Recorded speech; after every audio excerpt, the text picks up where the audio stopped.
Мен осы қаладағы елеусіздеу бір әкімшілік мекемесінде ортаңқол басшы дәрежесіндегі қызметкермін. Білім дәрежем жоғары, мамандығым экономист. Бухгалтерия жағын мекеменің экономикалық жобалау тараптарынан бір кісідей білемін. Кезінде үлкен бір басқармада бастықтың экономика жөніндегі орынбасар болып біраз жыл қызмет еттім. Аумалы төкпелі кезеңде ол мекемеде де жабылған соң басқа жұмыс іздеуге мәжбүр болдым. Қазіргі жұмысым өзіме ұнайды. Жауапкершілік жоқтың қасы. Айлық жалақым да жаман емес. Одан да басқа үйіп бүйтіп дегендей, пәленшенің құдасы төленшенің жиені едім деп аяқ жетер жерден іздеп келушілер де жеткілікті. Бірі істі болып келсе, кейбіреу түрлі мәселелерде қол жалғау жасауды емеруіндейді. Әйтеуір тамыр танысың, жаман абыройдың арқасында жұртқа шама шарқын келгенше көмектесіп жіберемін. Мұндайда қазақ құр қалдырмайды. Алақаныма ақша басады. Жұмыс бітір деп берген қаражатында қарпып қалам, ортаға түскеніне сияқыны және аламын.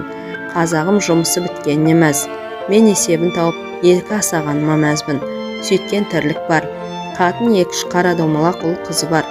Саяжайды әлдеқашан оралмандарға сатып болданған біз. Әттең, ертеректе арзандау кетті, мәшіне бар. Әйелім ұсқынсыздау, оған қоса бала басты, салпетектеу, өзімнен 7-8 жас кіші. Бұл менің 3-ші әйелім. Бірінші әйелімнің мінез өте шайпау еді. Әке шешемен туыстарымен суықтау болды. Төркіні жақынның төсегі жиналмайтыны рас екен. Қашан көрсең үй толы кісі. Дем алып әлде қонақ шақырып, сиқым жоқ. Сөйтіп онымен 4 жыл отасқан соң бір қызбен қоя бердім. Ағалары мен жеңгелері қатының қолына су бүрікті ме білмеймін.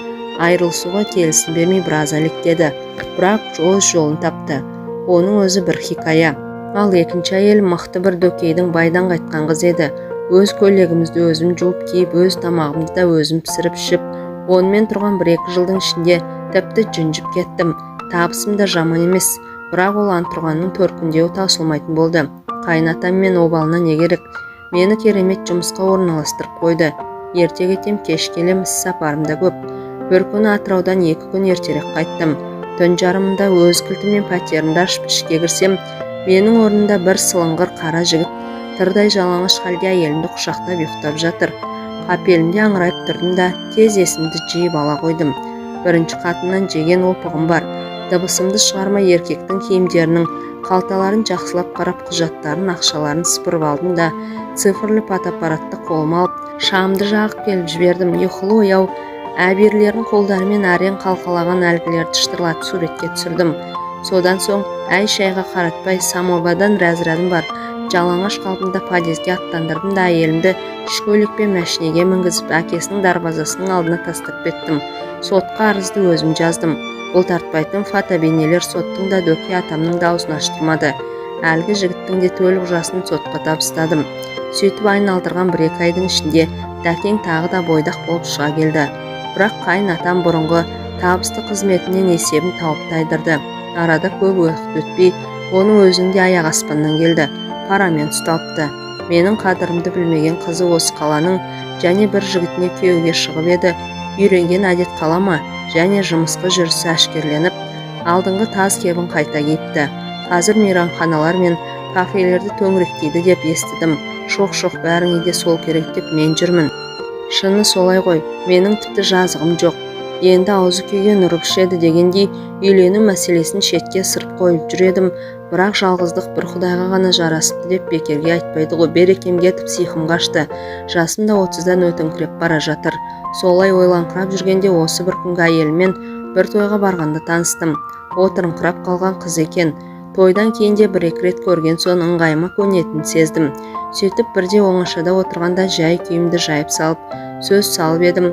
Бұлданып тас талқан болды.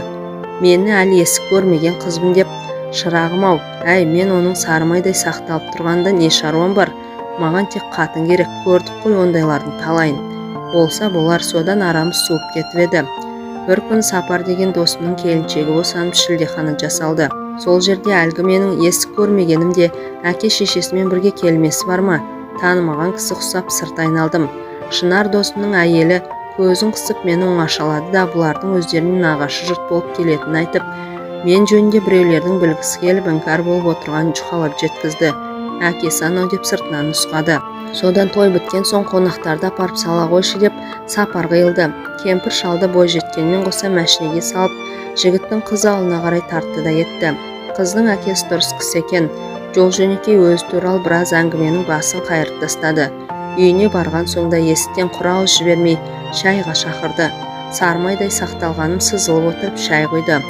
Ахаңнан бірер рюмка тартып алған соң менің есім кіріп мәшинені қалай айдап кеткен деп санамды соқтым. Ауыл кісілер аңқау бола ма әлде әкеге алдын ала ескертіліп қойған ба, ол жағы маған беймәлім. Отағасы қонып кет деп пісіріп айтқан соң мен мәшинемнің жүз салғыш бөлігінен тағы бір қыл мойында келіп столдың үстіне қойдым. Басты ауыртып не керек? Сол түні болашақ қайнатаммен қол соғысып қызына құда түстім. Қалыңсыз қыз болса да кәдесі күйеу болмайды деп болашақ ата-енеме 200 мың ұстаттым. Ертеңіне Сармайым кәдімгідей қимай қоштасты. Келесі сенбіде екі ағам жеңгелермен келіп қызға құда түсті. Кешке таман төркінімен сыңсып қоштасқан қалыңдықты алып қалаға қайттық. Дүрпілдетпегенмен орташалау той жасап, жаңа қайын жұртқа жақты да күтіп жібердім. Қазір міне 10 шақты жылдың жүзі болып қалды. Осы қатыным күләшпен түтініміз Құдайға шүкір әзірге түзу шығып келеді. Тоғырдан түсе қоймаған күйім жоқ. Беті тегістеу төмен етектіні көрсем әлде де лебем қозады. Бұл қасиетімді бұрын Сармайдай сақталған, осы күні қақпыш балықтай қақталған қатыным жақсы біледі. Содан да шығар, үйдегі телефонның қоңырауын аңдып отырады. Ал мен болсам, ұялы сымтегімді үйдің босағасын аттар алдында желден айырып тастаймын. Әрине, ел жаттар кезде әдейі қатынымның қытығына тиіп, қоңырау шалатын қысыр келіншектер де біздің таныстардың ішінде баршылық.